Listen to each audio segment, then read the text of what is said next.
I would like now to invite our next presenter, and on the left, David Lasby from Imagine Canada, to share his slide. All right, I think is everybody seeing it now? We are. Okay, excellent. Okay, so I'd like to take 10 minutes or so and just give my perspective of research and development needs from the perspective of community organizations.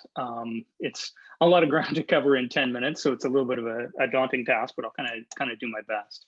The first thing that I thought I would start out with is giving people a little bit of a sense of what the lived reality is from the perspective of an organization attempting to use research. Now, this is from some research I did a couple of years ago, where I asked charity leaders to rank these 10 functional areas in terms of what gets the most attention. Okay, so when you see something where it's high in the red, it tends to rank very highly. When you see something with lots in the gray, it tends to rank towards the bottom of the pile. So we see things like fundraising and revenue generation. It gets an average ranking of 3.4 and basically comes out near the top of the heap. Okay. The thing that's particularly interesting from a research perspective really is how comparatively low ranking a couple of key functional areas are. That's the evaluation and measurement, information technology, and of course research. These are ranking, down towards the very bottom of the pile. Very much what's at the highest priority are the mechanics of keeping the organization afloat. Ensuring that you've got the resources that you need, that you're talking to the people that you need to, that you're discharging your fiduciary duties, all that sort of stuff. Now, since the transition to the pandemic, one of the things that we then wanted to do was, okay, for some reason the slide is not advancing. There we go. We sort of checked back in with people in November, asking them about the extent to which their attention and focus in these different areas was changing. Okay, and overwhelmingly what we found was lots more effort being devoted to many areas. The real key thing here, information technology, really went from being an area where there wasn't very much focus to the top new priority. Many areas still kind of staying about the same here. We did add one or two areas. We added program development because there were a lot of new programs. That's clearly taking a high degree of interest. We also asked about advocacy and public policy in this one, and actually a fairly heightened degree of focus there. What really sort of stood out for us, there were a couple of things. Fundraising and revenue generation, comparatively more balanced approach, in the sense that there were a fair number of organizations decreasing emphasis on that.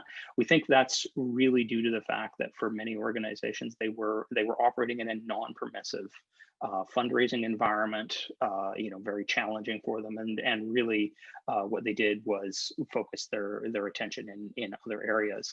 Other areas that are taking a bit of a beating: staff development, and then again, still this research and evaluation and measurement. The big takeaway here for this time period is that we consistently saw a very broad-based expansion of effort in many different areas. On average, they're increasing their focus in 3.5 different areas and only decreasing it in 1.8. Okay. What we also saw as well, we asked organizational leaders whether they were focusing more on the immediate challenges of survival for the organization, or actually focusing on building the organizational capacity for the long term. And what we got was a really interesting pattern of results here. On average, those organizations that are dealing with immediate challenges are increasing their focus in far more areas, an average of 4.2, than they are decreasing it. So they're being spread even thinner than they were previously. And it's actually only the small number of organizations. There's only about 8% of organizations told us they were actually prioritizing organizational capacity.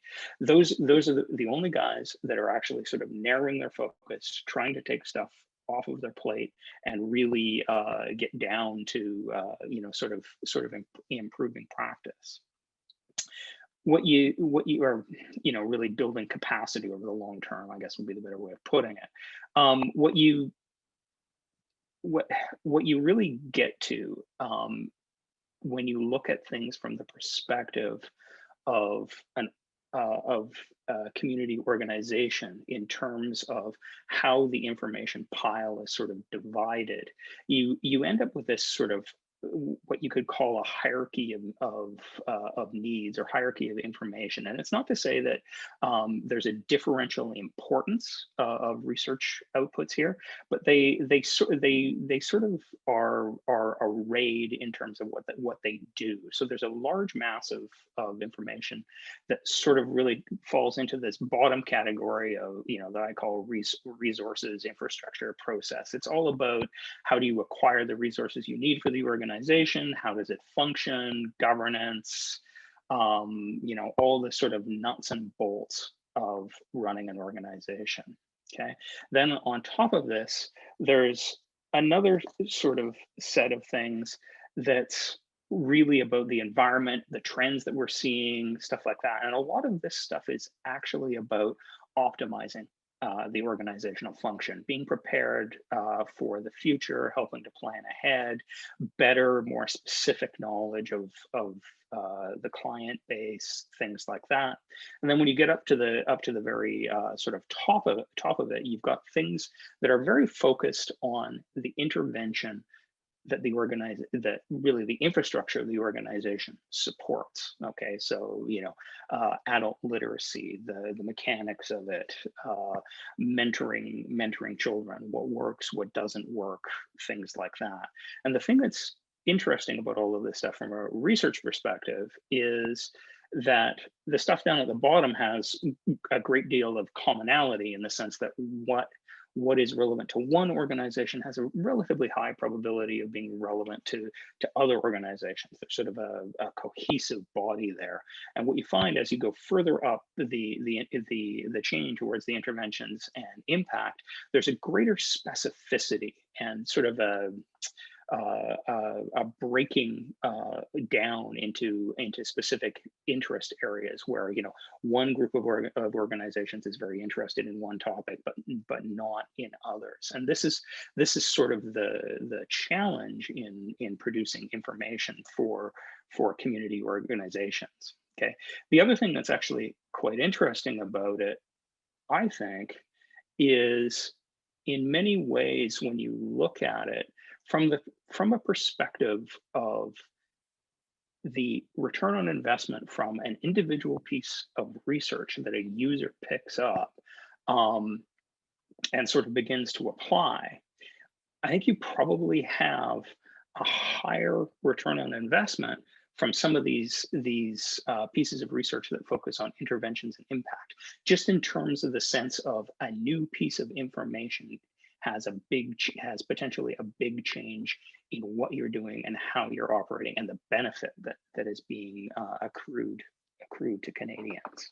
Okay, so that's sort of the environment here of what it looks like. Now, in terms of specific research priorities, my experience is very much like Susan. I mean, I've probably sat on on meetings like this probably 5 or 6 times over the last 20 years. It's been a fair number of times.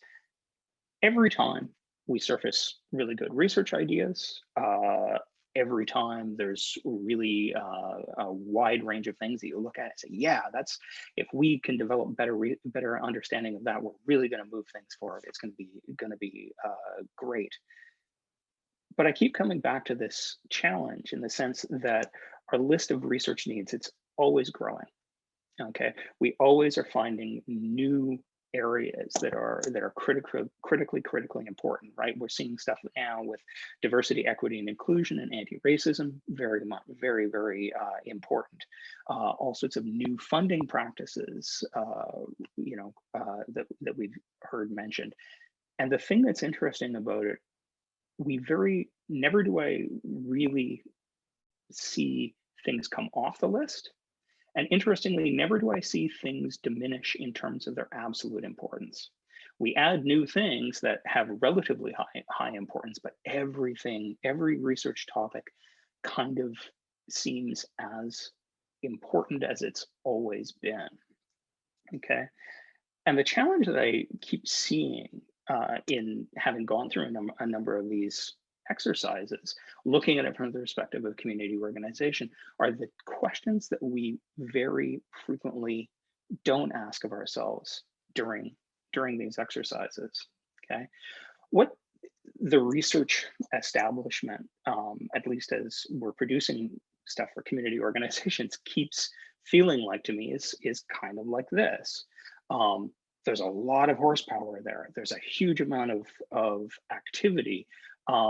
It's just, it's fast, it's loud, it's exciting, it's really great. But the transmission of energy to the ground, at the level of the community organization, is maybe not as efficient as we would like it to be.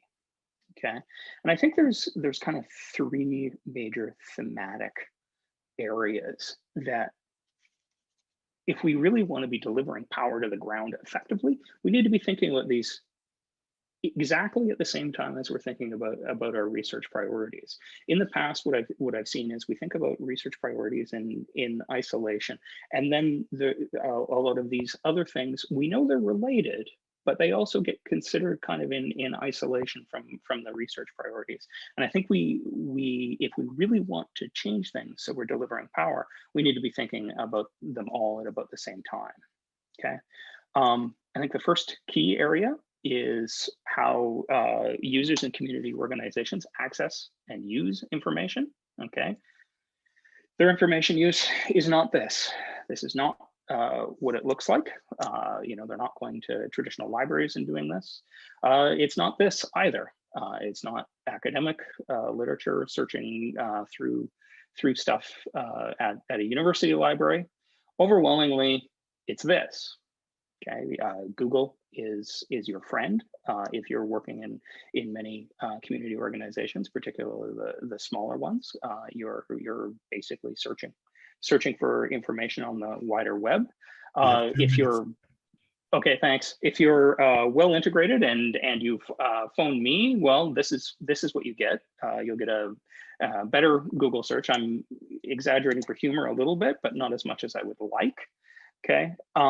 Really, the thing to be keeping in mind is gray literature is the king here.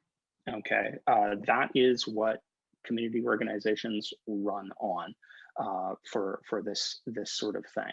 And I think we also need to be thinking that a couple of things here. One is we have three key entry points into the user cycle. One is when we're applying for grants. The other is when we're reporting on the impact of our grants and what we've done. And then really the strategic planning cycle. Those are the easiest points to get research findings into the hands of users in a way that it's actually going to change practice. Okay. The other key thing to be thinking about here is that community users are frequently, they're really drowning in data. Okay, what we actually need are more tools and assets for integrating the data stores that we have and making sense of them and getting them connected to other research findings that are being made so we can make sense of it. Okay.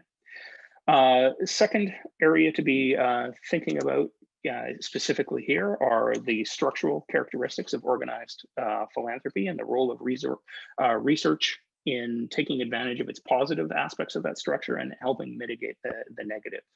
One thing that we see here is that foundations are comparatively well placed to make effective use of research and to help disseminate that to their stakeholders in ways that they can take advantage of it and make use of it. We saw a lot of that yesterday in some of the great research that the United Way of Greater Toronto does. I mean, one of the nice things about foundations, for as long as I have surveyed them, they've always consistently been under less organizational stress and have had relatively greater resources for this sort of thing, and they sit at the center of networks. Can you The other thing. Okay, yeah. The other key role for research and researchers is basically to be interlocutors. One of the real key things about the nature of the relationship is that we're frequently trying to explain. Community organizations and foundations are frequently trying to have conversations that are far more complicated than the communications channel can handle. And you sort of end up in this situation like this, where you're continually having conversations trying to fit your findings and what each of you learn into formats so the other can use it. I think a lot of our research should be thinking very specifically about this role. Okay, and then the last and least sort of thought through one that I've seen, and we've bumped up against it a lot in the course of this conference, is the need for basically organizing principles and sense making. We've got a lot of different areas of knowledge that are poorly integrated. And when you're looking at it from the perspective of a community organization, it's a self-serve type of process. Okay, they really need to have some guideposts and maps here to help make better use of it. There, and I think that's done. Sorry, that one took thank you.